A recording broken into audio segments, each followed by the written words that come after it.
When the Cuckoo Calls by Colin Flahive. Chapter 1, August 2002. The little hand-carved red and green bird has retired to its mechanical nest. There it waited patiently for its next chance to announce the hour. But the old cuckoo clock on the pale yellow kitchen wall was much more than just a timekeeper. For over 50 years, from its little perch across from the stove, it had watched over us. It was there when we brought our first child home. It was there for every visit from our grandchildren. It had seen countless bridge games with the ladies. And it was there when Tony died. For so many years now, it has been just me and the cuckoo clock for morning coffee. And back when Tony and the kids were in the house, it was the only company I had before everyone else woke up. The house was so quiet that I could hear the little pendulum in the clock clicking back and forth. At times, I couldn't help but feel like the clock was taking notes, recording our lives with each turn of its hour hand. The clock was just an artifact of sorts, with no memory, of course, but it was a repository for my own. Like a buoy in the ocean, it was always there to remind me where I was. The clock was wrong more often than not. The gears had worn out, and the dangling pine cone-shaped weights struggled to keep up with the gravity of the outside world. My bedroom, too, was a warehouse of memories. I shared a lifetime with Tony in this room, and though he's been gone for almost 20 years now, I still feel his presence. Our memories were intertwined, and in this room, he lives on with me. Our bed was one of the first pieces of furniture we bought together after I first came to America. And though Tony died long ago, the bed looks the same as it always did. The only difference is that now I return to it each night alone. I make up the bed each morning as if nothing has changed. I tuck the corners in neatly and smooth over the bedspread before covering it with white wool blanket I knitted when my daughter was born.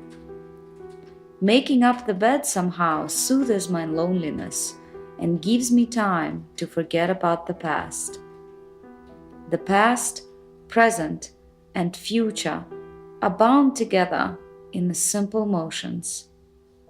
For a moment, at least, time melts away. It is still the same bed, the same pillows, and the same sheets. I can still smell hints of his leathery aftershave lurking in the mattress.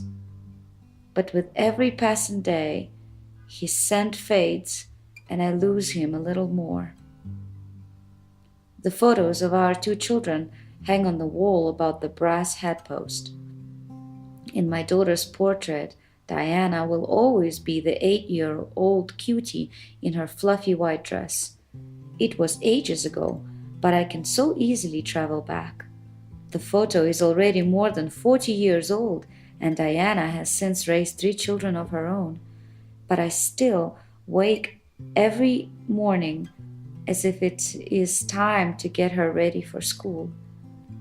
Every photo in my bedroom gives me the chance to return to past periods of my life.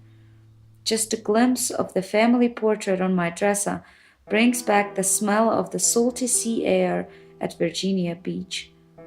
I can hear the laughter of my grandchildren running around in sand and splashing into the warm ocean.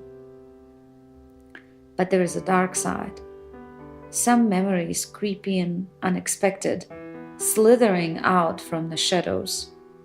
They are fuzzy and distorted, tainted by my struggle to forget. They send me back to time and places I prefer never to revisit. And if not for the persistence of others urging me to remember, I would have destroyed these memories long ago. Diana and my grandson, Colin, had come to Rochester to visit me.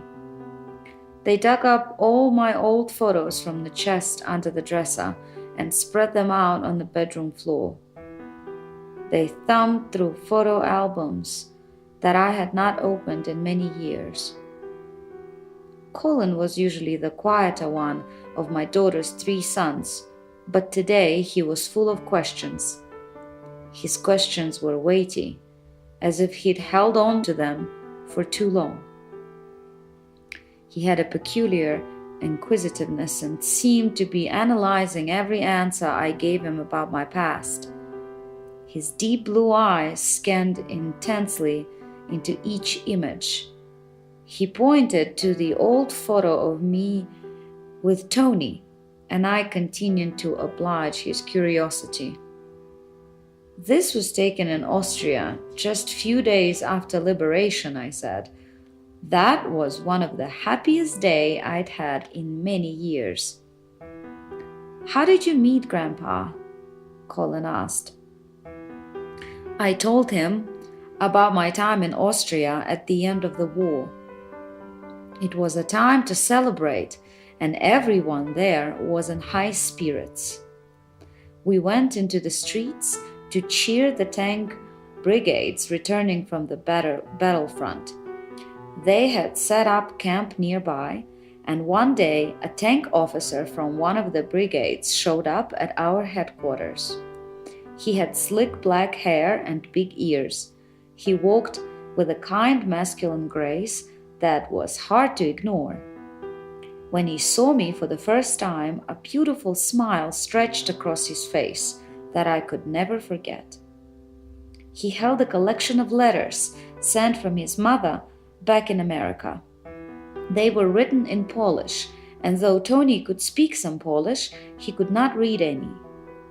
Someone had told him about me and that I might be able to help him translate. From then on, he visited me every day, often bringing me candies and colorful silk stockings. We got married a couple of months later and moved back to America together. He was so handsome, and he made me very happy. I said to Colin and Diana, he loved you all more than anything, and I wish he could have had more time with you. I could feel tears welling in my eyes, and I didn't want to carry on with the story any further. I'd left so much out, but too much truth is not always a good thing. I didn't tell him about my time working with Allied forces as a translator to negotiate the terms of surrender with Nazi generals. I didn't tell him about the liberation of the concentration camps and interpreting interviews with released prisoners. I didn't tell him how they looked like desiccated corpses, the skin stretched tightly over their protruding ribs. I didn't tell him about the mass graves, the executions, and the horrific suffering we encountered at each camp. The war had revealed more ugliness than anyone should ever witness, and I never wanted to relieve those memories by passing them on to others. Even if only as a story, I certainly did not want my daughter or my grandson to experience any of it. Colin continued to stare at the photo. It was a photo that I clearly remembered taking. Tony and I had gone out to the countryside on the outskirts of Vienna. It was our first photo together. I was peering deeply into my husband's eyes, something that couldn't be done without grinning. You could tell by my blushed cheeks that he had been teasing me. I was beautiful back then, and the photo was proof of it. The photo itself was blurry and aged around the edges, but I could see Tony clearly. I think my grandson could too. Colin flipped through some more pages. Most of the pictures were from after our move to New York. It was a time that he didn't seem interested in. And when he reached the last page of the album, he returned to the old photo. "Do you have any photos of you from before this one?" he asked. This was the kind of question that worried me. It was the kind that let the shadows creep in. There was little about my life before Tony that I wanted to relieve. Most of it was just too painful. But there were glimmers of happiness buried in a sorrow. It was those moments that allowed me to tell Colin more. Every Saturday night, I told Colin and Diana, we would dress up in our nicest clothes and go dancing. I remember buying my first dress in Vienna. It was long and cream-colored with a frilled collar. I couldn't afford new shoes, so I bought a dress that was long enough to cover my feet. The ballroom had a long table that was full of fruits and fresh pastries. We gorged ourselves each weekend as if it needed to last through the week, and we danced to the orchestra under giant chandeliers. Suddenly, I couldn't speak anymore.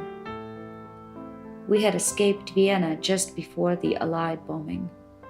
Word got to us that everything and everyone we had left behind was destroyed. I was staring into darkness, and I couldn't even say goodbye to Diana and Colin. I imagined the explosions and flames ripping through the ballroom when the bombs fell. I imagined the shattering crystal shards from the chandelier showering down upon everyone below. It seemed that every road back then led to death. I should have known better then to take Colin and Diana down that road with me. It was too late. The cuckoo was singing, and it was time for me to leave. The dark tendrils of time had reached out to rip me out of the moment. I would soon find myself in another place and another time. For the sake of this existence in this time, and for that of my family, I must remember the scissors. Chapter 2, October 1939. Paula, I want you to go straight to the bakery, my mother insisted as she handed me some loose coins. Buy your sweets and come straight back home. No detours, okay? Yes, Mom, I nodded. It was her way of telling me not to go to the square where the Soviet guards had set up camp. It was my usual stop on the way back from Veronika's bakery, but most people in Lvov were afraid to go anywhere near the Russians. There were stories about Poles in Lvov being sent to Siberia. They were only rumors as far as we knew, but no one was taking any chances. Did you finish patching up my jacket? I asked. It's by the door, she said. She took me by the hands and fixed her eyes on me. Don't ever tell anyone about the scissors or the money. They are for emergencies only. She was being overly protective again. Ever since the Russians' invasion, many parents were taking extra precautions. My mother insisted on stitching a small pair of steel scissors and a roll of money into my jacket's seam. The scissors, she said, are in case you ever need to defend yourself. Don't worry so much, Mom, I said, and I kissed her on the cheek before leaving. I went out to the cobblestone streets where the trolley cars passed. There were a sound of screeching tank treads in the direction of the square. I wanted to see it all for myself, so even though it was against my mother's wishes, I knew I'd have to sneak a little peek on the way back home from the bakery. Veronika's bakery made the best cookies, fruitcakes, and the finest coffee in Lvov.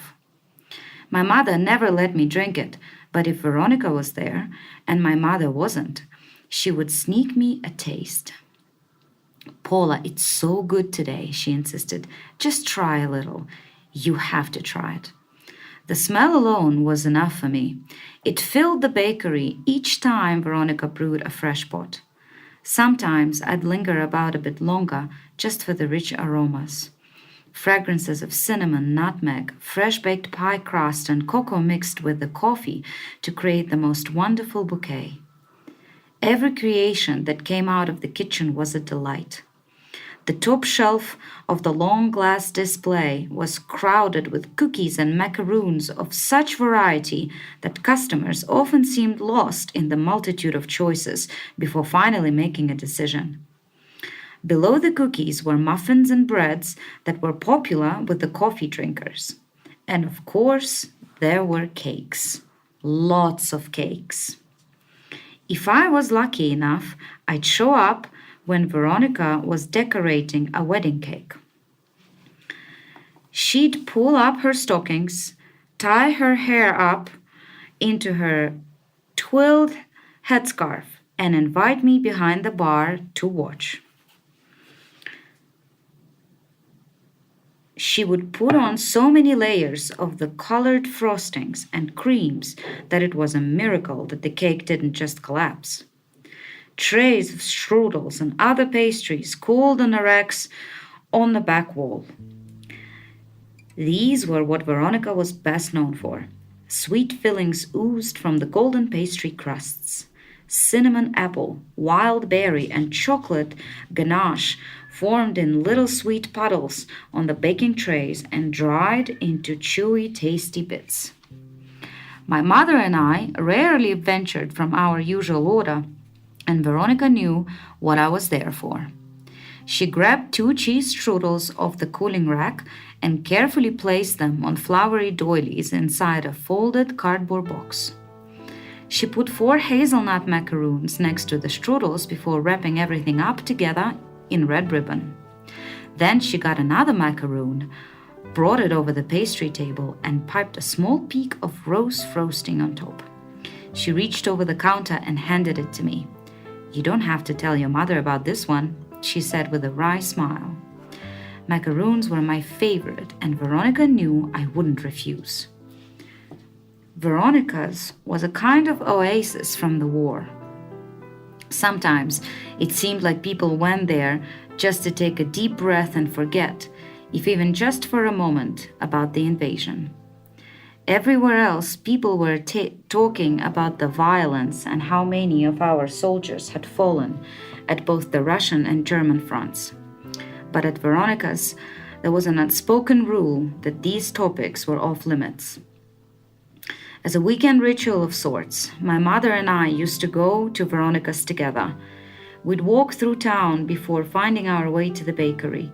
Then we'd take the goods to the gardens or the square and eat our sweets together under the sun, watching the people pass by.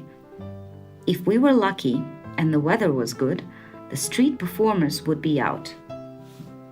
I liked the musicians best, but my mother liked the acrobats. One time, there was a French troupe of gymnasts passing through town. They took up the entire space near the library. My mother helped me push to the front, where we watched one woman balance upon a tightrope. She used the tension of the rope to vault herself high enough to do a back somersault before landing perfectly back on her feet. I wished I had the patience to learn something like that, but I think my mother would prefer that I took up the piano. Georgi was my favorite of all the street performers. He was an accordion player who performed on a corner in front of the old cathedral. I'd usually go to see him on the way back from school with my friend Halina. I think Halina was taken with Georgi for more than his music, and she would stare at him with such intensity that it seemed her gaze might burn a hole right through the instrument's bellows. He was from Hungary, I think, and always looked somewhat disheveled in his worn black suit and thin purple tie. But he was naturally handsome and played with such passion that it didn't matter what he wore. I could sit forever listening to the spirited sounds of his instrument. If Daddy was with me, he would give me a couple of coins to toss into the upturned green velvet top hat. When the coins clanged with the other ones already in the hat, Georgi would smile and give me a wink. When the Russians came, Georgi disappeared along with most of the other street performers. Now it was safer to eat our pastries at home. Things were changing in Lvov, and in the most dreadful ways. A week ago, my parents told me that we would even have to cancel our ski trip to the south. Winter wouldn't be the same without the mountains. But the worst part was that it had become too dangerous to go out to the stables near my daddy's flour mill to ride the horses. Daddy ran the biggest flour mill in Lvov, but the Russians had taken it over to supply their own rations, and it wasn't safe to go there anymore. It had been 2 months since last I saw Pyotr, the little gray pony with the long white ears. Without me, I worried about if anyone else was looking after him. He loved eating apples, and I'm certain I was the only one who brought them to him. A number of businesses had shuttered their doors in Lvov. As I passed by the wholesale market, pickings were slim. It was all potatoes, pickles, and simple greens. The Russians had hoarded most of the meats. Even the cranky fat lady on the corner who sold dried fish had stopped setting up her tent. We'd eaten split pea soup for dinner more times in the last month than I had in my entire life. If businesses continued to close down, soon split pea soup would be all that everyone would be eating. I could see the cathedral spire in the distance as I neared the square. The trees along the lane were beginning to shed their red leaves, and the frigid October clouds hung heavy. They carried the stench of burning timber. Somewhere there were battles being fought between Russians and Germans. I didn't know much about such things, but sometimes I wondered if we would have been better off surrendering to the Germans. At least they were clean and tidy compared to the Russians. The Russians were loud, dirty, and left unspeakable mess in every alleyway. And they spit sunflower seed shells everywhere. They were always snacking on them. It made me wonder if it was their obsession with cracking the shells that made their teeth so crooked.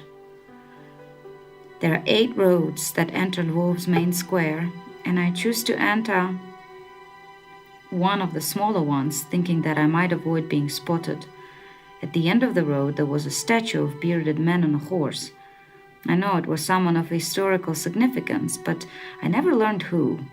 I thought that I might be able to use the statue to see what was happening in the square. I climbed up the statue's square foundation and found an opening between the horse's legs. Canvas tents filling the once empty space. Thin streams of smoke came out of the tops of some, and the roar of fuel generators vibrated amongst the buildings. "See anything you like?" a voice suddenly said from behind. I dropped the pastry box and nearly lost my footing. I looked behind me and I saw an officer casually leaning against the grey brick wall. He was rolling a thin bit of tobacco between his fingers. "You speak Polish?" I said, not really knowing what else to say. "A bit," he said. "There are many of you where I come from." The way that he said "many of you" was the way someone might speak of pesky house mice. He licked his bit of paper and finished off rolling his cigarette. "You know you shouldn't be here, right?" he said with a grunt as he struck a match. "It's not safe around here for people like you. They send people like you to the gulags." He took one big puff from his cigarette and his face relaxed. He twisted the sharp point of his thin mustache and adjusted his green fur-lined army cap. He was quite handsome and couldn't have been more than a few years older than me. "I'm Vadim," he said with a grin as he helped me retrieve the pastry box. "I'm Ukrainian, but there are many Poles where I'm from. What's your name, little girl?" "Paula," I said with blushed cheeks, "and I'm not a little girl, I'm 14. "Ah, I see," he said. "Well, you're lucky to be so young. You can still get away with things. Why aren't you hiding at home like everyone else?" I shrugged my shoulders. "Can you speak Ukrainian?" he asked. "Yes," I answered. "Russian?" he asked. "Some," I answered. "Well, you should probably learn some more. These Russians aren't slowing down." He took another long puff of his cigarette and flicked the ashes into the wind. "When the Russians captured my town, they made my father join the army. I joined on my own after that." This made me think of Daddy. What if they made him join the army? What if they made him leave me? Suddenly I felt faint. The statue looming above me started to fade away, and the shadows began to creep in. Vadim disappeared, and the world around me shifted. The cuckoo bird sang from somewhere far away. I could feel the pull of time twisting me like a corkscrew. The war would soon be behind me. Chapter 3. May 1945. The Ebensee concentration camp was worse than any nightmare could depict.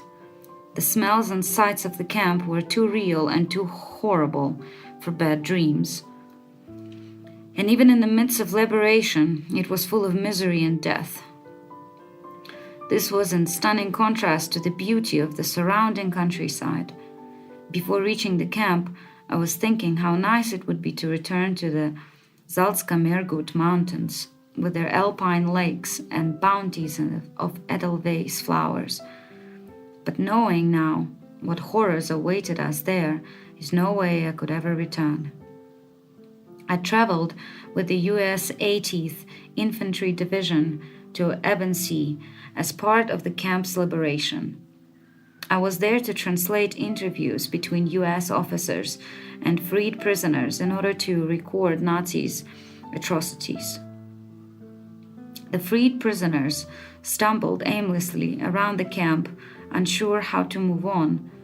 Most of them were unable to walk on their own. Their calf muscles had withered to nothing. Their stomachs had consumed themselves, leaving nothing behind but the tight skin holding in their ribs. They looked barely human, their bodies emptied of everything but the last threads of life. They were like bony marble statues carved by some demented sculptor. They barely moved. Only their doleful sunken eyes followed us as we entered the grounds to set up our interview station. The camp smelled of feces and rotted meat, and I held a handkerchief up to mouth to keep from gagging. Allied soldiers poured bags of lime around the camp to try and smoother the stench, assisted, lined up to be sprayed with delusing solution. Others led higher-ranking officers around the camp to show them where inmates had died and been tortured. Captured enemy troops were forced to dig up the pits where dead prisoners had been dumped. The bodies were laid out in a line along the mass graves for autopsy. I tried to look away, but there was no way to avoid it. Death was everywhere. The Nazi guards had fled with the approach of the Allied forces, but many prisoners were too ill or weak to leave. Typhus and tuberculosis had run amok in the unsanitary conditions of the camp. Evidence of the carnage was everywhere. Before fleeing, the camp guards had tried to cover the corpse-filled ditches at the edge of the camp with plowed earth. Fingers and feet protruded through the thin veil of soil as the hasty burial went unfinished. Makeshift purees were used to burn the rest of the corpses, but there were too many. Charred bones and skulls remained among the large ash mound. The day of the camp's liberation, one man presumed dead in the pile of bodies twitched back to life, and medics were able to revive him. It was a miracle in the midst of such carnage. It was clear that no matter how deep the Nazis had buried their crimes, the former prisoners would survive to reveal the truth. The Nazis would be held accountable. My attending officer walked me into a room that was once the guard quarters. It had been partially burned. The Nazi officers torched everything before fleeing, and it reeked of wet char. The first person we interviewed was a Polish man who was slightly taller than the US soldier who carried him. He had been deemed unfit for the interview due to starvation and exhaustion, but he insisted on saying his piece before being taken off to the hospital. He was so malnourished that he weighed less than 30 kilos. He couldn't walk under his own weight, as his body had consumed every last bit of muscle. He had been naked, but the officer wrapped him in a bed sheet before bringing him before me. The man lacked the strength to sit upright in a chair, so the officer lifted him into a large tin trash can to support his weak body. It was the only way for us to talk to him face to face. His head sagged askew as he looked at me with what was meant to be a smile. His soft and soulful eyes conflicted with the agonizing expression on his face. The officer opened his notebook and prepared to start. But before he had a chance to ask the first question, the Polish man took a labored deep breath and spoke. "My name is Kasper Trast. I'm from Lodz, Poland." His voice was raspy and muffled. It seemed that even his vocal cords had atrophied, and the short introduction had winded him. He took a couple shallow breaths before continuing. "I was brought here in February 1944. They took me from my home and shipped me here in a crowded train car. I've not seen my family since. We have been living off of hot water and potato peelings with a bit of bread each night. They worked many to death. The rest of us barely survived." I translated this to the officer, who wanted me to ask Kasper how many had died in the camp. "This I cannot answer," he said. "More have died here than I could ever count. They made us dig those tunnels. We worked all day and all night. Never a rest and never a full meal. We were like dogs driven to the edge of madness." "Did you hear the German guards say anything about their plans before they left?" I asked Kasper at the request of the officer. "No, we know nothing about such things. They knew you were coming. We could all hear the gunfire in the distance. The commandant told us that we had been sold to the Americans. He told us to go into the tunnels to wait. Most of us refused. We knew they were going to kill us. Hours later, they destroyed the tunnels with mines. Anyone inside would have died. Only those of us who refused to leave our quarters or escaped into the forest survived." A medic came into the room with a small bowl of soup. Kasper's eyes followed the medic's approach with eager desperation. "He needs this," the medic said. I took the bowl from him and blew on a spoonful to cool it off before bringing it to Kasper's lips. He opened his mouth like a child would and held the soup in his mouth before carefully swallowing. Again, that tortured smile crossed his face. It was as if he'd forgotten how to smile, and his face could no longer perform such simple movements.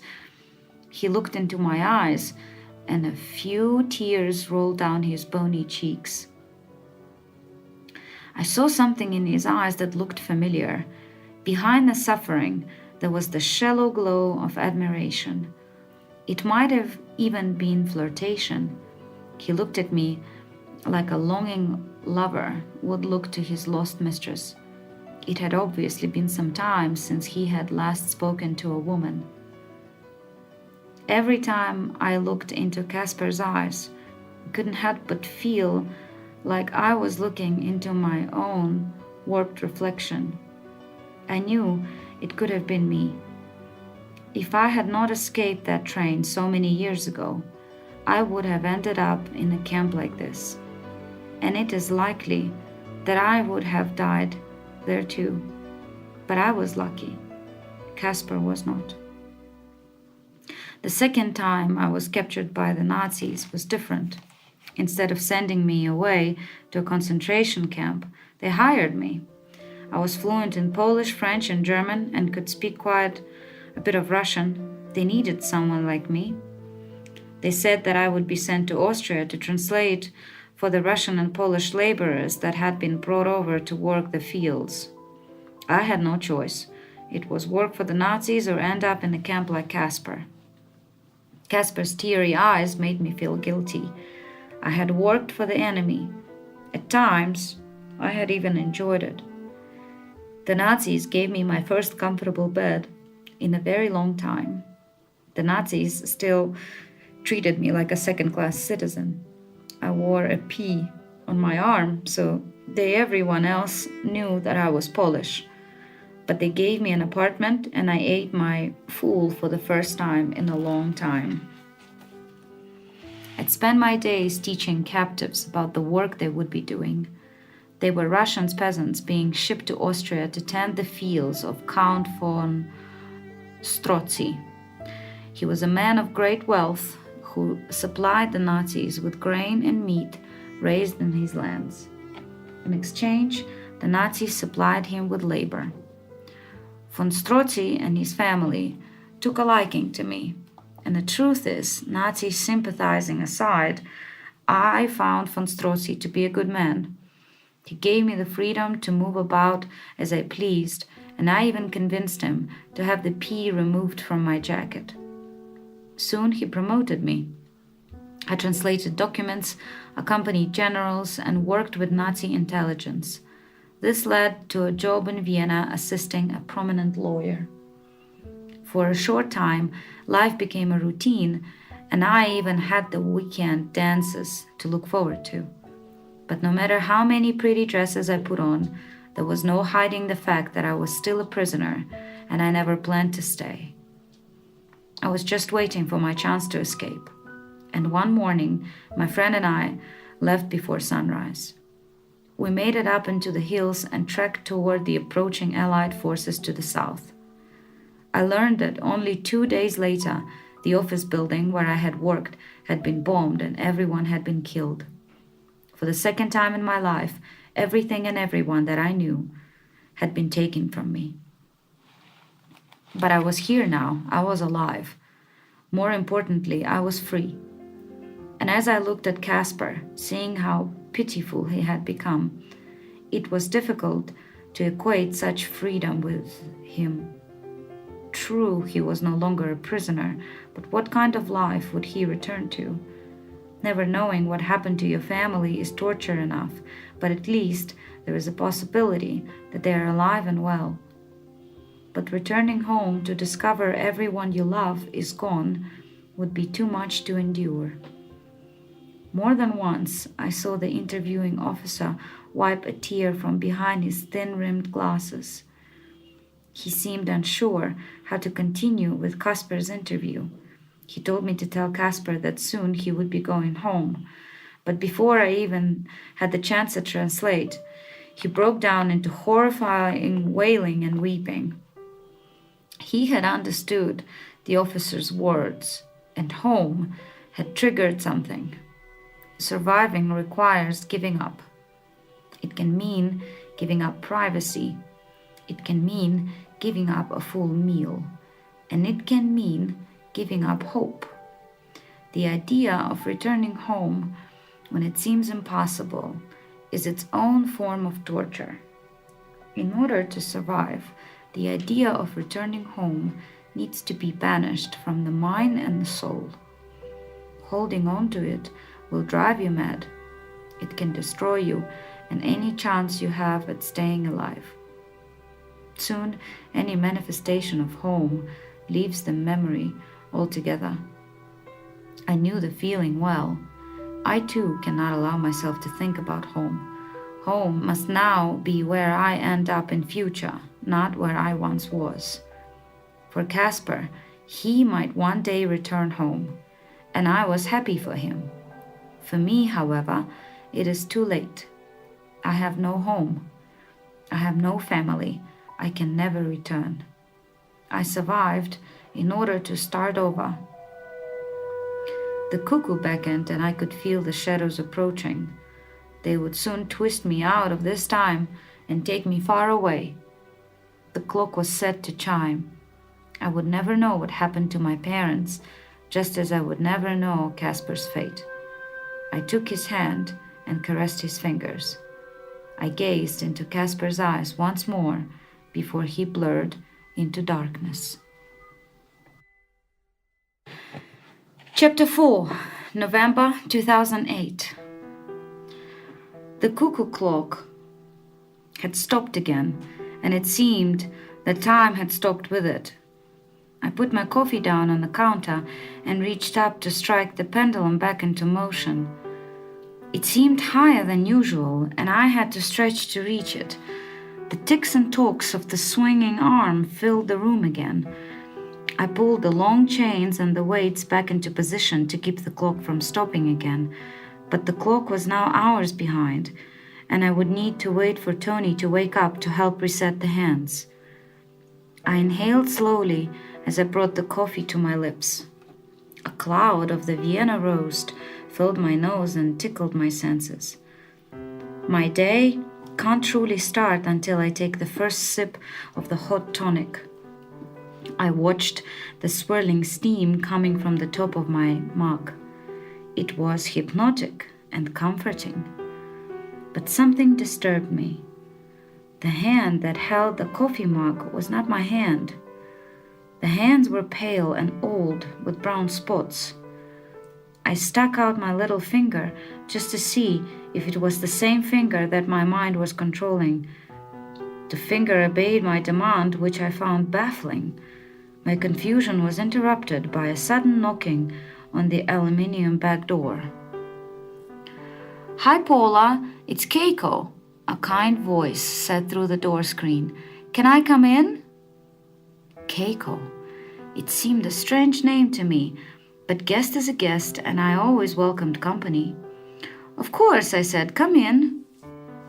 "Paula, you look lovely today," she said. I looked at her carefully, trying to remember where I'd seen her before. She was young and skinny, with shoulder-length brown hair and a pretty patterned dress. There was a familiarity in her appearance, but I couldn't figure out how I knew her. "Did you sleep well?" she asked. It seemed a strange question to start a conversation with, but I nodded and smiled. "Can we check your blood pressure?" she asked as she pulled out a stethoscope and arm cuff from her bag. "I suppose so," I said, "but may I ask what this is for?" "Oh, nothing really. Just checking in on you," she said casually. "Do you remember me? Diana has asked me to check in on you from time to time." She had the kind of southern accent you might find in small town in Georgia. It was polite and friendly, but there was a tone of concern in her voice that made me worry. She walked me over to the kitchen table, and we sat across from each other. I could sense memories of Keiko were stored somewhere in my head, but I just couldn't dig them up. It was like a word on the tip of my tongue that I just couldn't spit out. "You were going to teach me to make your famous coffee cake today," she said with a smile as she pumped the cuff up around my arm. "Do you remember?" "Of course," I said, and I did. It wasn't a lie. I had lined up all of the ingredients on the kitchen counter the day before, and I knew I would be baking today. "Do you smell something burning?" Keiko abruptly said with scorn in her voice. "Did you leave the oven on all night again? You've got to remember these things if you are going to live in this house alone." Alone? What did she mean by alone? This seemed rather rude, but I could tell she was only trying to be helpful, so I let it go without response. "Do you know that the time on your clock is few hours slow?" she asked. Yes, I noticed this morning, I said. I'm waiting for Tony to wake up to reset the time. Keiko's eyes took on a look of pity and remorse. She took my hands. Compared to her soft and youthful fingers, mine looked even more worn and decrepit. Keiko looked deep into my eyes and stroked the back of my hands with her thumbs. Paula, she said, your husband passed away a long time ago. I knew she was right, and I felt foolish. I'd mourned Tony for so long, and that was not something I could forget. Of course I know, I told her. You don't need to tell me that. A long silence fell between us as Keiko continued to stroke my hand. I need to talk to Diana, I said suddenly. Of course, she said softly. Let's call Diana. I took the phone and dialed as I had 100 times before. There was a soothing familiarity in the numbers as I pressed them, and the sound of my daughter's voice was a great relief. I pulled on a long coiled phone cord to extend it into the living room where I could speak with my daughter privately. Yes, now she's helping me with the wall clock. I was going to have your father do it, but he's not here. Daddy died over 20 years ago, Mom. It hurt to hear her say that. I know it wasn't her intention, but it was said with such sharpness that I got very upset. I know, I said. I'm not a child, so you don't need to treat me like one. I wasn't sure where I was getting angry. I'm sorry, Diana. I'm a bit confused today. I just need to finish my coffee. It's okay, Mom, she said. Why don't you go finish your coffee? Can you put Keiko on the phone for me? Keiko? I turned the name over in my head. What a strange name. But I know I'd heard it before. Keiko, Mom, Diana said. She's the woman in the kitchen with you. She's there to help. I know who she is, I said, suddenly feeling angry again. I love you, Mom, Diana said. The words were warm. I handed the phone to Keiko, who took it over to the corner of the kitchen before bringing it to her ear. I sat back down at the table to finish my coffee. Hi, Diana, she said. Yeah, she's doing fine. There was a sort of pause. Well, today she left the oven on again. Why was she talking about me as if I wasn't there? This is really not the way for a guest to treat their host. May I ask who you are talking to? I asked the stranger on my phone. It's your daughter, she said politely. Diana, I said suddenly excited. Can I talk to her? Hi, Mom, she said. How are you doing? I'm okay, I said, but the cuckoo clock has stopped again. Diana talked with me for some time, updating me on the doings of her 3 sons. I loved hearing about their adventures around the world and all the work they were doing. There is nothing more rewarding in life than watching your children and their children grow into responsible adults. But while talking about Drennan, her youngest, living in Costa Rica, I noticed my hand upon my coffee mug. It was old and worn, and I thought how I never got to see my own mother grow old.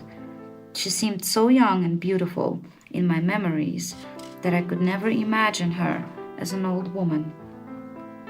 Diana's voice faded into silence, and I heard the cuckoo sing. When I looked up to the perch on the wall clock, the bird was not there, and the clock melted into the darkness. I worried that perhaps the bird had been locked away behind the small wooden doors and would never come out again to call the hour. Chapter 5, January 1942. The freezing snow bit sharply into my face. I stayed as still as I could and waited for the gunfire to stop. The snow was so deep that it buried me after my leap from the moving train. I flopped onto my face, hoping that the snow would hide me. The Nazi soldiers weren't going to stop the train just for us, but they fired upon everyone who jumped from the rail car with me. They didn't want anyone to survive the escape. My mouth was full of snow, but I didn't dare to take a breath. It melted in my mouth, and I swallowed the icy water. Soon the roar of the train faded into the distance, and I lifted up my head to gasp for air. A freezing wind blew, and it burned my throat with each deep breath. My hands were numb, but I still held the small bundle of money tightly in my fist. We had ripped open the hidden pocket in my jacket to get to the scissors my mother had stitched inside. I had nowhere else to put the money, so I held it tightly in my hand. I struggled to get to my feet in the deep snow. With every step, I seemed to sink in further. But once upright, I realized how alone I was, and I feared that what might have happened to everyone else. Were they all dead? Was I the only one left? When we finally pried the door open, one woman who had been trapped in the car with us had thrown her baby out into the snow. She then jumped out after it. I had no way of knowing if either had survived, but I also knew that there was no way for me to go looking. They had jumped long before me, and the train had already traveled too far. It was getting late, and I wouldn't survive long on my own. I saw a glint of light in the distance and knew my only hope was to make it there. In some spots where the wind blew hardest, the snow had firmed up and it was easier to walk. But then I'd suddenly sink up to my waist again, and it would take all of my energy to dig myself out again. To cover a distance that shouldn't have taken more than 20 minutes, it took me 2 hours in freezing snow to finally reach the lights. The wooden house looked cozy and warm. Billows of smoke poured out of the brick chimney. A small wreath of pine boards was hung on the front door. It was already dark, and candlelight shone through the windows. I could hear people still awake inside. I hesitated to knock on the door for a moment, full of fearful thoughts. What if they turned me in? I'd be right back on a train to a labor camp. We had heard that they were killing girls like me at those camps. But I would surely not survive in the snow for very long. With no better option, I knocked. There was a commotion inside, and a man's voice yelled in Ukrainian, "Who is there?" "I need help. I'm freezing." My Ukrainian wasn't perfect, but I knew enough. I could hear the man inside consoling his family. It's okay, I'll go see." He cracked open the door just enough to peek outside. I felt the warm air from the house blow over my face. His dark eyes looked me over before checking to see if I was alone. "Come in," he said, "quickly now." Faces looked at me from the round table in the center of the room. There was fear in their eyes from the unexpected interruption, but their expressions turned to pity as they saw how young and cold I was. The elder woman at the table abruptly stood up and coaxed me over to a rocking chair in the corner. "Sit, darling," she said. "I will get you some warm water." 2 young boys stayed seated at the dinner table. They stared at me with innocent curiosity, while their father loomed nearby. A bright tall candle in the center of the table lit up the flatbread and stew. It was Christmas Eve for Ukrainians, and they were in the middle of their Christmas feast. The woman soon returned with a large bowl of steaming water. She convinced me to remove my shoes and soak my feet.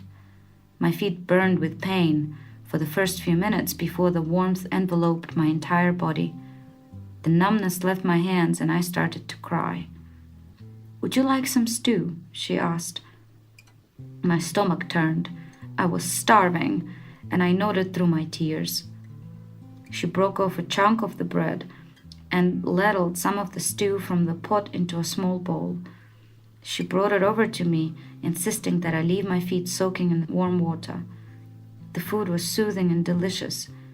I managed a slight smile as the kind mother stroked my head. "Poor soul," she said over and over. She didn't ask me anything, Perhaps it was because she didn't want to know, or perhaps it was because she was afraid to know. And until I finished my food, no one in the house said another word. The father added some more wood to the fire. I stared into the orange flames and thought about how fire makes everything else in the world appear black and white. "You can't stay here," the father said. "I'm sorry, but it's not safe. They will kill us if they find you here." The mother looked to her husband. The harsh words had angered her, but I could tell that she knew her husband was right. "We have a small barn behind the house," she said tenderly. "You can stay there, but you need to do something first. 2 people broke into our barn last week. I think that they had escaped from that camp for Jews. They were injured and they died in there. We have not moved their bodies yet, but we have already dug a burial pit behind the barn. If you want to stay in there, you will need to drag the bodies to the pit." I didn't know how to respond. The thought of such an errand sickened me. But if this was my only path to survival, then I had no choice. So I agreed. Nothing in my life could prepare me for what I did. I tried to do it with my eyes closed. I tried not to breathe in the scents, but I couldn't avoid it. I had to look at the faces of the corpses and smell their decay. I was already so weak from the long struggle through the snow. I had to dig deep to find the strength to drag the 2 bodies out into the snow to the pits behind the barn. The bodies were cold and hard, and the limbs budged very little as I pulled on them. And though they were heavy, the snowpack made it easier to drag them. I didn't cry and I didn't scream. I worked in silence until it was done. I was too tired to be burdened by the emotional toll of the task, and when it was done, I returned to the barn and collapsed in a pile of hay in a corner. It brought me enough warmth to stifle my shivering. I thought of the baby in the snow by the train tracks. If its mother was hit by the gunfire, then it's likely died in the cold. It would have died alone with no one to hear its final cries. And what of the hundreds of others put on that train who had not escaped with me? We all knew we had boarded a train that would end in our deaths. It was no secret. They were going to kill us. If not for my mother, if not for those scissors, I too would be bound to such fate. I closed my eyes at the thought and didn't open them until the morning. I'm not really sure if I got any sleep, but I felt rested. I didn't want to wake the family that had been so kind to me to let me into their house the night before. And I didn't want to prolong the risk of them being punished for their kindness, so I left as quickly as I could. The family had pointed me toward the nearest town the night before. They said that I could find a train back to Lvov. The walk wasn't as hard as I thought it would be. The snow on the road had been tamped down by passing vehicles, and within a couple of hours I made it to the forest near the edge of town. I could see a small trail ahead that led off deeper into the woods. 2 naked bodies hung from the trees with nooses around their necks. I thought about how this should disturb me. I should be nauseated. I should be terrified, but I was neither. This was my new reality, and I could feel myself numbing to it all. As I reached the edge of town, I came upon an old bearded man selling bread on the roadside. I asked for 1 loaf and opened my little roll of money to peel away a bill. The man gave me a strange look. "Don't you have any coins?" he asked. "This is all I have," I told him. He gave a displeased grunt, but reached into his satchel and handed me a fistful of coins for my change. "I'm sure I could get a nice reward for this one," a voice suddenly said from behind me. I turned around to see a slender man with a thin beard in a tattered cap. "What do you mean?" I said with an air of innocence. "I'm just buying some bread." That might be the case, but I'm still going to turn you in. He eyed my roll of money. Of course, I could be convinced otherwise. You want this? I asked, holding up my money for him to see more clearly. I will give it to you if you get me to the train station, minus the price of my ticket, of course. Little girl, you've got some nerve, but sure, I'll take you up on that.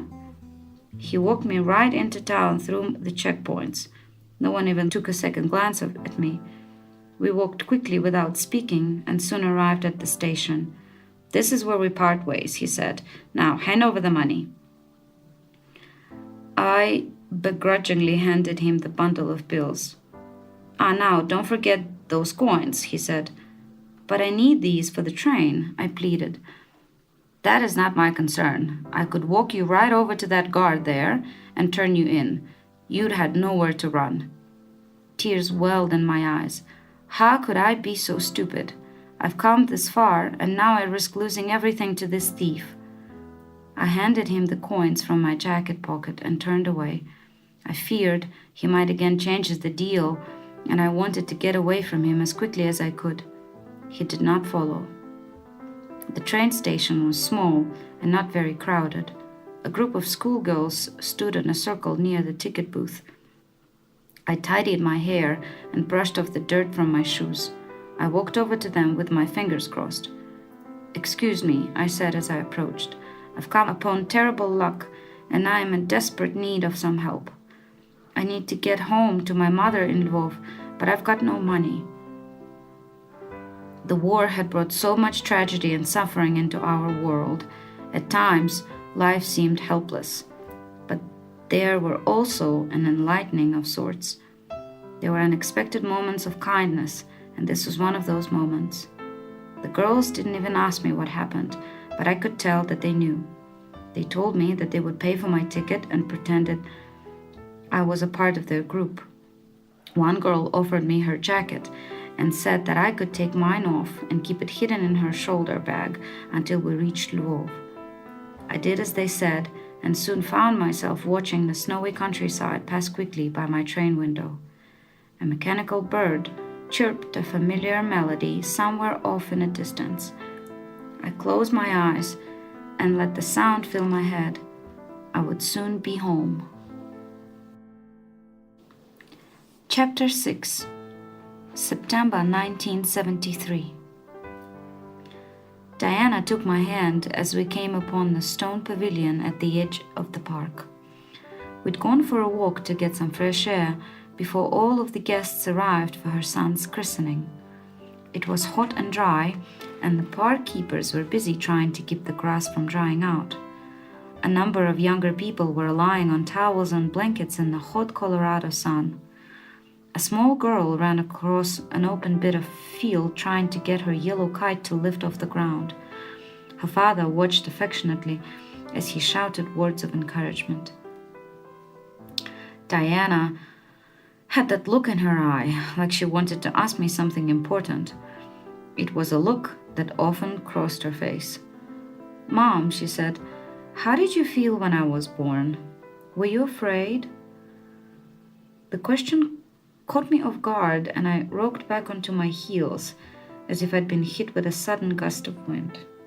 She had been given birth to her first child, Ryan, a month ago, so at first I thought she was looking for guidance and words of support from an experienced mother to a new one. But I could tell by the consoling way she stroked my hand that this was not her intent. Diana knew many of the stories from my past. She knew that I'd had a hard life, and I think she worried that it had somehow left me unable to be happy. I felt bad that she had any doubt that her birth was anything but the happiest moment of my life. But it was understandable. I'd hidden my past, and much of what it was still a mystery to her. I never wanted her to know what it was like to be so hungry that you would eat soup made from the glue of stripped wallpaper. I never wanted her to know what it was like to see the body of a child that has starved to death. I never wanted her to know what it was like to smell the decay of an unearthed mass grave. and I never wanted her to know what it was like to lose your own family forever. But in protecting her from such things, I may have sacrificed more. Even though my kids and I had a close relationship, I was guarded, even detached at times. It was a burden that I knew Diana would not carry into her own motherhood. When you were born, I told her, I held you up for the first time, and I knew that you were everything. Diana smiled, and I knew that my answer held more meaning for her than the words themselves. We didn't say much more on the walk back to her home, but it felt that our simple conversation had opened a new chapter in our relationship. When we got back to her home, Marty, Diana's husband, was out on the front porch. Some of the guests had arrived, and he was welcoming them at the door. He gave us a big smile, and I gave him a kiss on the cheek. Marty was like a second son for Tony and me. He was kind, funny, and we knew he would make a wonderful father. Annie, Marty's mother, was sitting on the porch swing, cradling Ryan in her arms. Annie was in many ways the very opposite of me. She would belch, tell crude jokes, and had a big booming laugh that could fill any room. We were unlikely friends, but there was no one else I'd ever had more fun with. Tom, Marty's father, had bonded with Tony the first time they met, and Annie and Tom quickly became our closest friends. Though they lived a long way from us, we would often vacation together.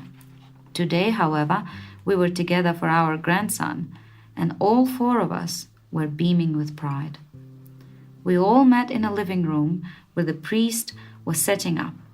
Diana had the christening all planned out, and as grandparents, the four of us all had roles to play. Marty started ushering everyone to their seats as the priest signaled that he was ready. A few short rows of folding chairs faced the fireplace where the priest had lit some tall candles. The red brick wall behind the priest glowed with the flickering flames. We stood in a corner next to the black baby grand piano that Tony and I had bought for Diana when she was a 4-year-old. It was a beautiful instrument that had cost us a small fortune. Tony could play a few tunes, but Diana took to the keys with passion. By the time she was in high school, she filled the house with Bach and Chopin. When she left for college in Ohio and had to leave the piano behind, it was like she'd lost an old friend. So when she and Marty bought the house in Denver, we knew that the instrument would need to make the long trip. Shipping was expensive, but it was worth the trouble to reunite the two. Diana took her crying child into her arms and brought him over to the priest. Ryan was dressed in the same white gown that we had made for Diana's christening. The priest touched him on the forehead and smiled warmly to everyone before offering an opening sermon.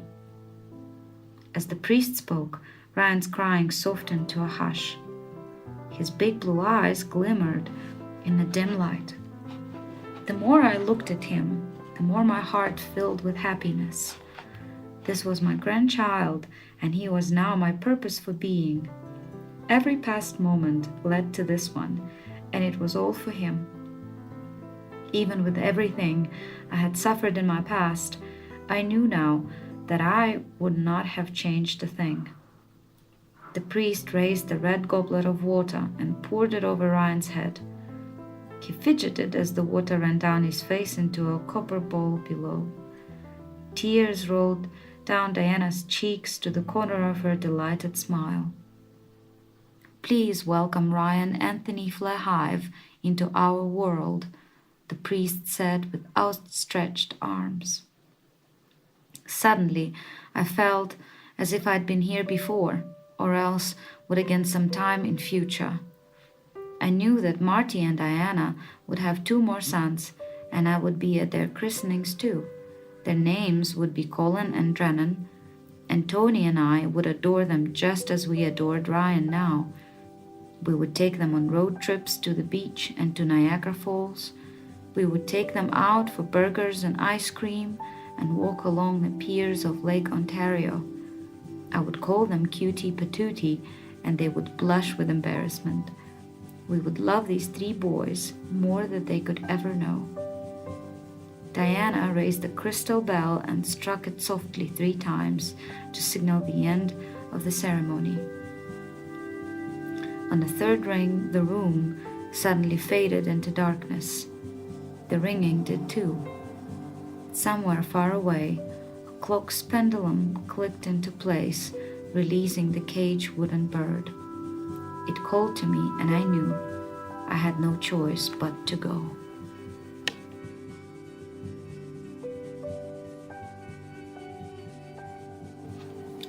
Chapter 7, November 1941. My mother took the hand shovel and quickly dug a hole into the dirt behind the old mossy gravestone. The ground was hardened by the freeze, and a thin blanket of snow covered everything. She looked around the cemetery with a frantic fits, nervous that someone might see her. I was standing lookout. When I told her that all was clear, she removed a small bundle from her satchel. All of my mother's gold jewelry and gems, along with Daddy's silver pocket watch, were wrapped in a small strip of canvas. The Nazis were taking everything as their own, and there was no way my mother would let them take our family treasures. She held it close to her chest for a few moments and said a quick prayer before carefully placing it in the ground. Then she smoothed the dirt back over the hole and covered it with some leaves and sticks that had fallen from the large oak tree. "Never forget where this is buried," my mother said with tears welling in her eyes. "This is everything we have." She said this with such gravity and seriousness that I took extra care to remember its location in the cemetery among the old gravestones. I read the name over and over again, embedding it in my memory. Ignacy Lansky, August 2nd, 1889. My mother hugged me and held on for a long time. She wept on my shoulder, and I did my best to console her. I knew in that moment she was saying goodbye to more than just her possessions. Daddy had been gone for nearly 2 years, and we had no way of knowing what had happened to him. The Russians conscripted him into their army, and he left without time for a proper farewell. My mother and I missed him so much, and though we still held on to a bit of hope for his safe return, we could only assume the worst. Few returned from the front lines of battle. My mother and I were left behind to fend for ourselves, and we watched our beautiful town to be torn apart. The tanks tore up our once beautiful streets. The theater was closed down. The markets were taken down to build camps, and even Veronika had to close down her bakery. Lvov became a pawn in a war, and the Nazis seemed intent on sacrificing it. We felt more and more like strangers in our own town. When the Germans first chased out the Russians, there was a brief time of celebration. We thought they had liberated us from the savage Soviet regime.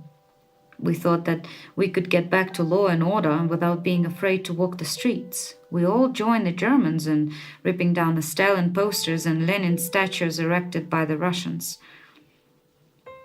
The Russians had killed thousands upon fleeing Lvov. They had filled the jails full of their enemies and other political prisoners. And before they left, they killed each one of them. They shot as many as they could, and finished off the rest by throwing grenades into the crowded cells. This was an atrocity that the incoming Germans were able to use to their advantage to gain local support. They blamed the Jews of Lvov for the murders of the prisoners, saying that they had sided with the Russians. Many of the town's Ukrainians and Poles retaliated against the Jews, who became the target of everyone's aggression. After that, it seemed that Lvov couldn't go a day without a public hanging. With the help of informants, the Germans started rounding up all of Lvov's Jews. They kicked them out of their homes and took all of their possessions. If the people ever fought back, they would be shot dead right there in front of everyone. Sometimes even relatives of the accused were forced to pull the trigger. I once saw a Ukrainian shop owner drag a Jew out onto the street by his beard. The struggle had caused chunks of flesh to be ripped away from his face, and blood was dripping from his chin. A soldier came by and gave the shop owner a knife. He told him to remove the bloodied man's beard, so the man did so without hesitation. The man clawed up into his knees and grabbed the blue star on his shoulder. It was what the Germans made all the Jews wear. The man ripped it off and threw it at the soldier's feet. The soldier pulled out his pistol and shot him in the head. Most Jews' homes were looted, and those who had not already been captured or killed were in hiding. A number of families were secretly keeping them in their homes, and there were even rumors that some of them were hiding in Lvov's sewers. The Germans placed bounties and threatened swift punishment for any sympathizers who might aid the Jews. Jews had been more than a third of Lvov's population, but now they were nowhere to be seen. Some had been fenced in the ghetto in the north of the city, and many had been sent away to the Yanovskaya concentration camp. But everyone knew that many had already been killed. One morning, alarms were rung when a German soldier was found stabbed to death in the streets. No one was caught, so the Germans hung 10 Poles in a center square as a reprisal. Then they shot 40 more, as if the public hanging wasn't enough of a warning.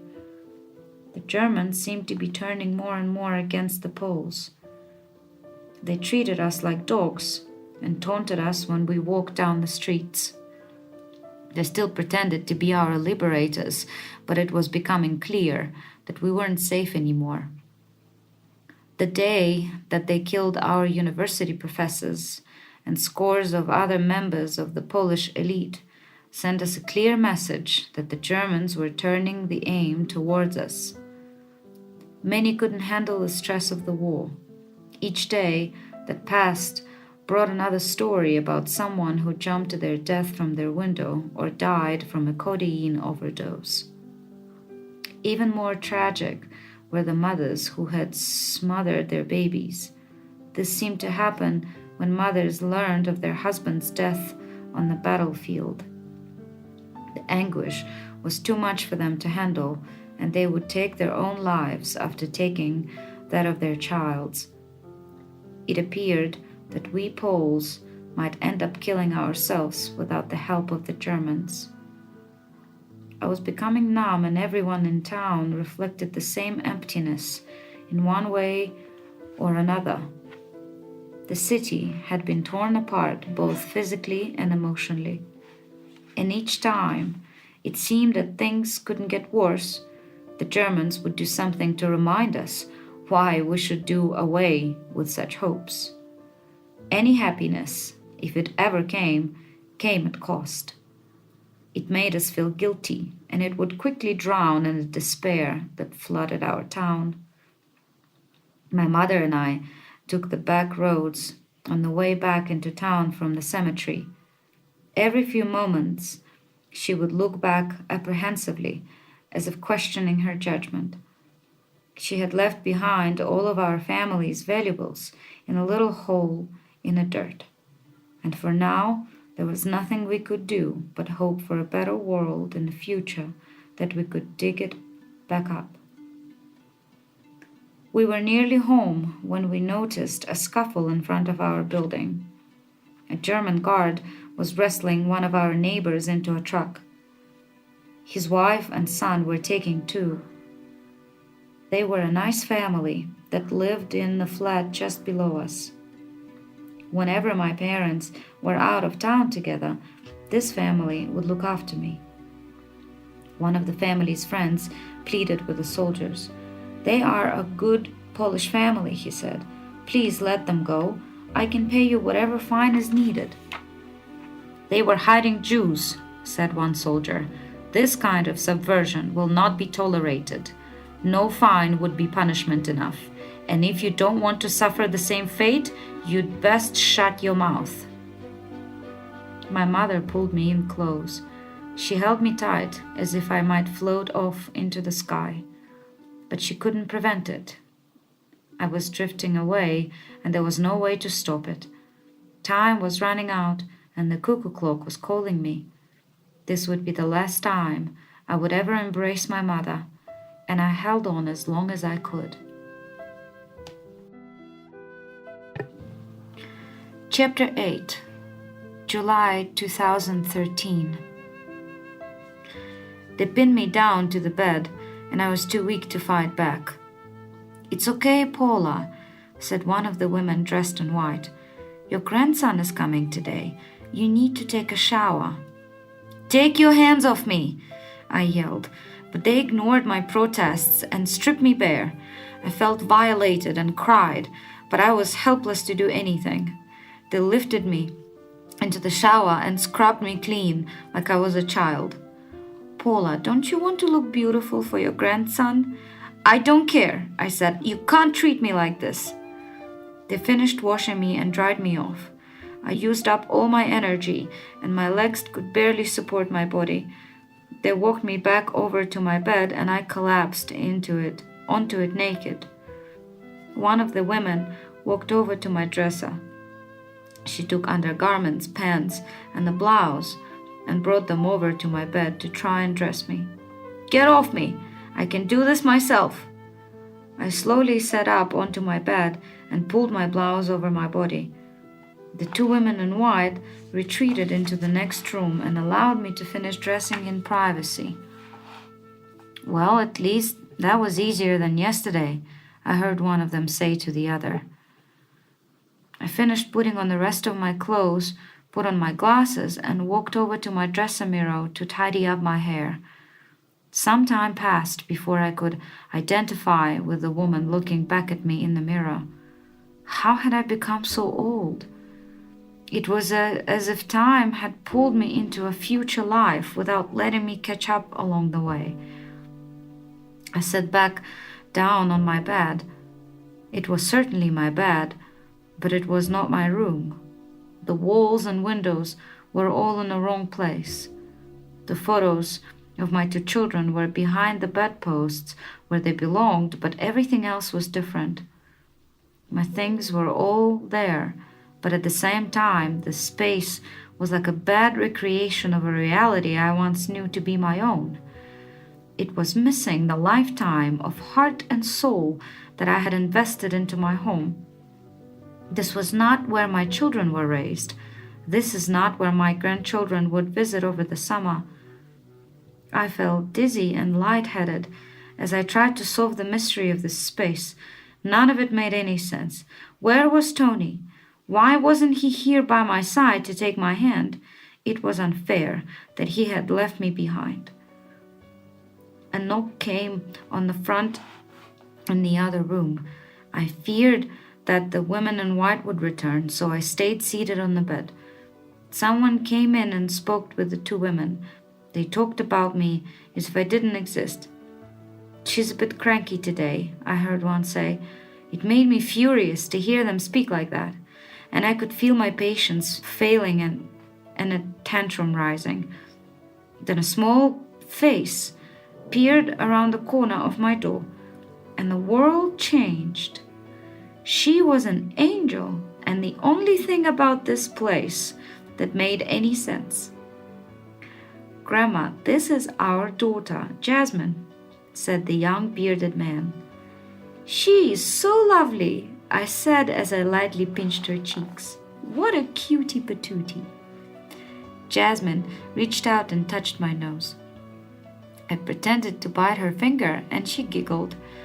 Her laughter chimed like crystal bells in my ears. It was the most beautiful sound I have ever heard. "Jasmine," the young man said to his daughter, "this is your great-grandmother, Paula." The words he said took a few moments to settle in.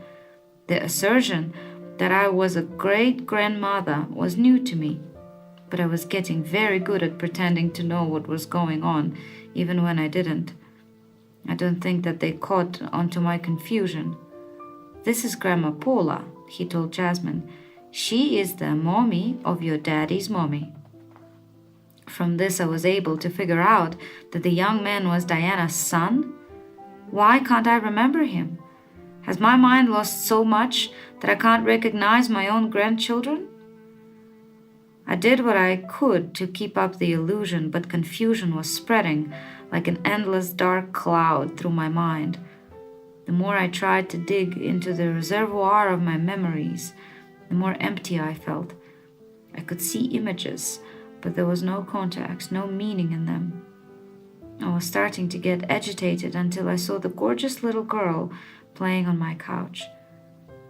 "Tony, who is this cutie patootie?" I asked.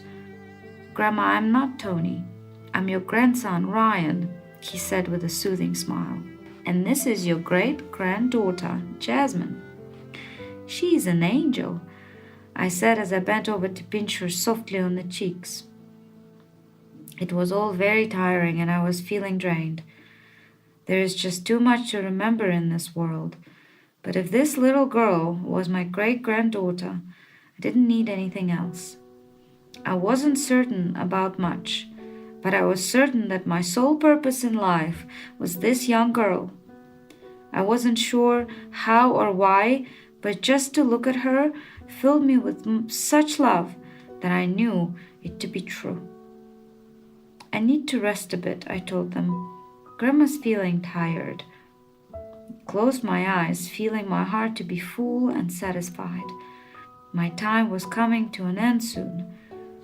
I'd been through enough. My time had passed, and it was time for those who came after me to move forward. I was content, and I would stay right here.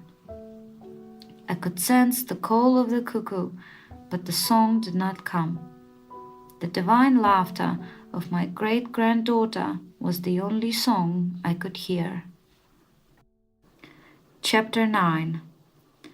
January 1942. The soldiers yelled at us with the ferocity of rabid dogs. They herded us into single file lines facing the opened train cars. We had seen so many killed with such willingness that submitting to the soldiers' demands was our only option. A woman next to me cradled her sleeping baby. She struggled to control her sobbing, but her cheeks were drenched in tears from fits of sniveling. The despair in her eyes was terrifying, and I looked away, fearful that I too might lose my wits. It seemed that none of the soldiers could speak Polish, so they just continued yelling at us in German and prodding us with their guns like we were cattle. No one else seemed to understand their commands, but I knew what they were saying. "Stay in line!" A soldier barked at us. "If you move, I'll shoot you in the head," shouted one who waved his gun wildly. "Get in the train, you dogs!" screamed another. My mother made sure that I grew up speaking English, French, Italian, and German. She took me to every international theater production that came to Lvov. To understand the arts, You must understand the language, she would tell me, but I did not dare to let on that I could understand the words these soldiers hurled at us. I worried that they might single me out. It seemed safer to blend in. One by one, we climbed into the dark train car. They packed us in like animals. When the door was pulled close behind us, everything went black. I could barely breathe. "They're going to kill us," cried the mother, cradling her baby. "It's okay, darling," a woman tried to console her. "We'll make it through this." But we all knew what would happen to us. We had seen the shootings and the hangings. First, they rounded up the Jews, telling us that they were just sending them away. But it didn't take long for us to hear the gruesome stories of their deaths. Now it seemed that their bloodthirstiness had spread to everyone else, and we knew that those who were put on the trains were unlikely to survive. I couldn't help but think about my mother. She would have no way of knowing what happened to me. I was just walking to school when they took me. I told them that there had been a mistake. I told them to talk to my mother. "I'm not a Jew," I pleaded. But they wouldn't listen to me. They loaded me onto a truck with others bound for the train station. I was only 14. I was not ready for death. I needed to see my mother. I needed her to tell me that everything would be all right. But the darkness that enshrouded us in the crowded train car made me think that I had seen my mother for the last time. The thought tore at my heart like a dagger, and I began to cry. "It's okay," a woman's voice said behind me. She stroked my hair as the train rumbled along the tracks. We suffered in silence for nearly an hour. The smell of feces and urine filled the air, causing many to wrench and vomit. There was no escaping the horrifying odors, and every breath was nauseating. A sense of madness grew with each roar of the train's engine. "We've got to find a way out of here," one man exclaimed. "Someone help me with the doors. There's got to be a way to open them." The mother with the baby started wailing. The baby joined her shortly after. A group of men struggled with the door. They pulled and they pried, and every so often a thin beam of light would penetrate a small crack where they worked. But the door was latched from the outside, and there was no way to reach it from within. The mother wailed even louder. She was gone beyond consolation. Her sanity had been stretched to its limits. "Anyone," one of the men yelled, "have you got a pen or a comb or anything like that?" Everyone had been searched for such things, so it seemed an unlikely proposition. Several women offered their hairpins, but they were too fragile, and they bent to the will of the door latch. They tried twisting a few together to make something stronger, but that too failed, and the train continued to barrel forward. I was suddenly remembered the seam behind my jacket. A rush of excitement rushed to my head. My mother had sewn in scissors and money years ago, and I'd nearly forgotten about them. I always thought of such an odd notion to stitch scissors into my jacket, but my mother had insisted. Warmth enveloped my body, and I could feel my mother's presence. It was as if she was there with me in a train. "I have scissors," I said it softly the first time, and no one heard me. I could hear my mother yelling to me, "Speak up, Paula." I gathered my courage and shouted as loud as I could, "I have scissors." A hush fell over the train car, and the men stopped wrestling with the door. Even the sobbing mother fell silent. "Let her through," commanded a man near the door. "Let her through." I made my way through the mass of people, and they parted just enough for me to squeeze past. "It's stitched into my jacket here behind my pocket," I told the man who had called me forward. "There's also money in there, but I need it," I said, fearing someone might try to take it from me. He quickly reached for my jacket, and I flinched. "Don't worry," he said. "I have no need for your money, but we don't have much time. We need to get out of here now." I nodded, and I let him take my jacket. He squeezed the spot that held the scissors and looked up to other men. "It's real," he said in a way that seemed as if he needed to convince himself that the scissors did indeed exist. Without wasting any time, he ripped through pocket into the jacket's lining. He pulled out a bundle of money and put it into my hand. "Hold on to this as tight as you can," he said. Next, he pulled out the scissors. A chorus of gasps arose from those around us, as if they too did not believe the scissors to be real until they saw them.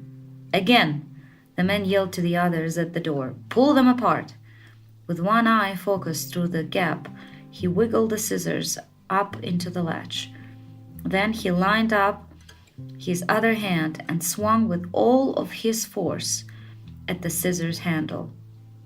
There was a loud, sharp, crackling sound of metal clanging against metal, and instantly the doors flew open under the pressure of the other man. A blinding light entered the train car, and everyone shielded their eyes. The man grabbed my shoulder and urged me toward the opening. "You first," he said. "They were your scissors." "No," I said, "let the mother and the baby off first." The man ushered the woman over. She held her baby tightly against her breast and looked out onto the snow. "Now!" the man yelled. Without any reluctance, the woman threw her baby out into the snow and jumped out herself another moment later. More jumped behind her, and people began pushing their way to the front. Gunfire erupted from somewhere near the back of the train, but this would be our only chance to escape. It was a long way down to the snow pack below, and everything passed by so quickly. I was more afraid than any time in my life, but there was no time left to waste. My time had been used up, and this was my last chance. It was for my children, my grandchildren, and their children. They all needed me. I jump so that they may live. Somehow my daughter Diana was there with me. Her voice carried through time and space. She stood with me on the precipice, stroking my hand. "Let go, Mom," she said. "It's time to go." I took one last breath, as if I might not get another.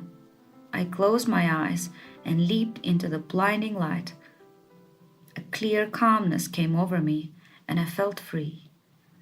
It is so white, the snow.